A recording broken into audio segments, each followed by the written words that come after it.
At its core, Metal Gear Solid is truly a lesson in stealth. Forget about running into rooms with your gun blazing, leaving nothing alive but an occasional rat. Here, living by the gun readily equates into dying by the gun.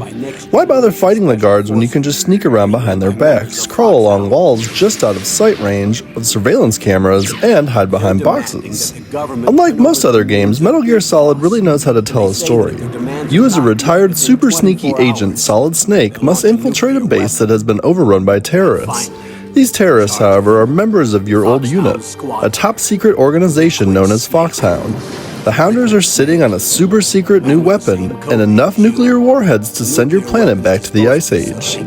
Your mission is to infiltrate the base carrying nothing but a pair of binoculars and a pack of smokes to check up on hostages, find out if Foxhound ever had the ability to carry out its apocalyptic threats, and if it does, to stop it. The storyline unfolds in a seemingly never-ending collection of cutscenes, all extremely well rendered using the game engine. The game doesn't need FMV to clog up the process, although it does use video in a few isolated cases and uses it reasonably well. When you first start playing the game, you truly do feel like you're constantly in danger. There are so many ways that guards can be alerted to your presence. The most dangerous, of course, is sight.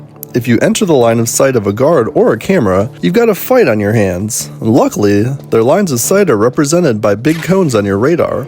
Simply stay away from the cones and you'll never get spotted.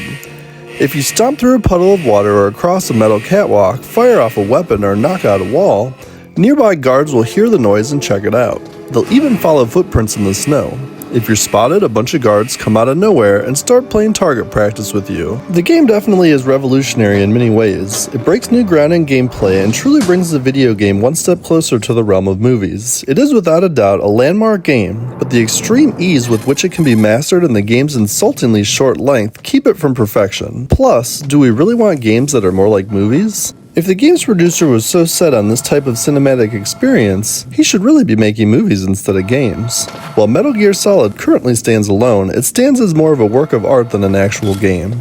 It's definitely worth purchasing, but don't be surprised if you suddenly get extremely angry when you finish the game the day after you brought it home.